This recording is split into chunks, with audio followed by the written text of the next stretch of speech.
প্রিয় উদ্যোক্তা ভাই বোনেরা, আসসালামু আলাইকুম। আশা করি আপনারা সবাই ভালো আছেন, সুস্থ আছেন। আমি আল্লাহর রহমতে ভালো আছি, সুস্থ আছি।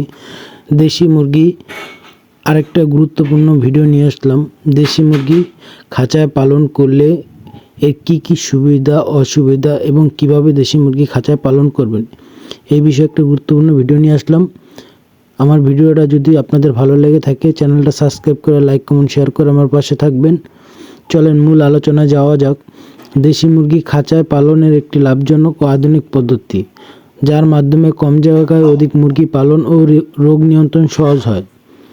বাঁশ বা লোহার তৈরি 3 থেকে 4 তলা বিশিষ্ট খাঁচা, সুষম খাদ্য ও নিয়ন্ত্রণ আলো বাতাস নিশ্চিত করে এই পদ্ধতি অনুসরণ করা যায়। এতে ডিমের উৎপাদন বাড়ে এবং মাটির জীবাণু থেকে মুরগি রোগমুক্ত থাকে। খাঁচায় দেশি মুরগি কিভাবে পালন করবেন, এর 4টি কারণ আছে। সর্বপ্রথম আপনাদের এই 4টি কারণ ফলো করতে হবে। যেমন খাঁচা প্রস্তুত। দেশি মুরগি খাঁচায় পালন করলে সর্বপ্রথম আপনাদের খাঁচার প্রয়োজন।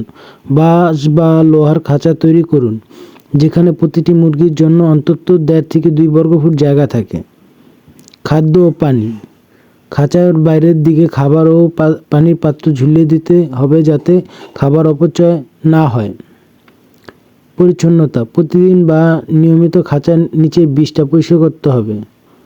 আলো ও বাতাস। পর্যাপ্ত আলো বাতাস চলাফেরার ব্যবস্থা রাখা অত্যন্ত জরুরি। এতে দেশি মুরগি খাঁচায় পালন করলে আপনাদের লাভ হবে। দেশি মুরগি খাঁচায় পালন করলে কী সুবিধা আছে, এইগুলো আপনাদের জানতে হবে। জানা না থাকলে দেশি মুরগি খাঁচায় পালন করলে কোনো লাভ হবে না। রোগ নিয়ন্ত্রণ। সরাসরি মাটিতে সংস্পর্শে না আসায় রোগব্যাধি অনেক কম হয়। এতে দেশি মুরগি সুস্থ ও সবল থাকে। কম জায়গায় অধিক উৎপাদন। ছোট জায়গায় খাঁচা দ্বিগুণ মুরগি পালন করা সম্ভব। ব্যবস্থাপনা সহজ। খাদ্য, পানি ও পরিষ্কার পরিচ্ছন্নতা নিয়ন্ত্রণ করা সহজ হয়। ডিম ও মাংস। সুষম খাবার দেওয়ায় দেশি মুরগি দ্রুত বৃদ্ধি ও ডিম উৎপাদন বেশি হয় এবং টিকা ও ভ্যাকসিন দিতে সহজ হয়। নিরাপত্তা। শেয়াল বা অন্যান্য বন্য প্রাণী থেকে মুরগিকে সবসময় নিরাপদ রাখা সম্ভব হয়। খাঁচায় পালনের অসুবিধাগুলো। খাঁচায় দেশি মুরগি পালন করলে যেমন সুবিধা আছে, ঠিক তেমন অসুবিধাগুলো আছে। অসুবিধাগুলো হলো, সর্বপ্রথম আপনাদেরকে উচ্চ খরচ অধিক খরচ বা অনেক বিনিয়োগ করতে হয়। শুরুতে খাঁচা তৈরিতে বাঁশ বা লোহার জন্য বেশি বিনিয়োগ করতে হয়। এতে প্রচুর পরিমাণ আপনাদের অর্থ খরচ হতে পারে। প্রাকৃতিক আচরণের অভাব।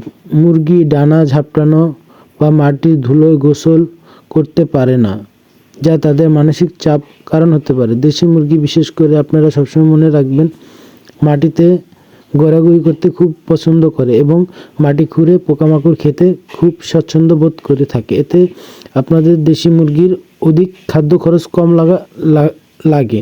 আর যদি খাঁচায় দেশি মুরগি পালন করেন, আপনাদের পুষ্টিসম্মত খাবার বেশি প্রদান করতে হবে। প্রাকৃতিক আচরণের অভাব। মুরগি ডানা ঝাপটানো, মাটির ধুলো গোসল করা। হাড়ের দুর্বলতা। চলাচলের জায়গা না থাকায় মুরগি হাড় দুর্বল হয়ে যেতে পারে। বিষটা পরিষ্কারের ঝামেলা। প্রতিদিন বিষটা পরিষ্কার না করলে দুর্গন্ধ ও রোগ ছড়াতে পারে। দেশি মুরগি স্বাভাবিক স্বাদ ধরে রাখতে সুষম পুষ্টিকর খাবার যেমন গম, ভুট্টা, শাকসবজি সরবরাহ করতে হবে। আমার ভিডিওটা আজকে এই পর্যন্তই। আপনাদের যদি আমার ভিডিওগুলো ভালো লেগে থাকে, অবশ্যই লাইক কমেন্ট শেয়ার করে আমার পাশে থাকবেন। আর আমার এই চ্যানেলে সর্ব অবস্থায় আমি দেশি মুরগি পালনের টিপসগুলো দিয়ে থাকি। যারাই আমার ভিডিওগুলো নিয়মিত দেখেন, সবাই কমেন্টে জানাবেন আমার ভিডিওগুলো কেমন হয়েছে। আজকে ভিডিও এই পর্যন্তই। সবাই ভালো থাকবেন, সুস্থ থাকবেন। আসসালামু আলাইকুম।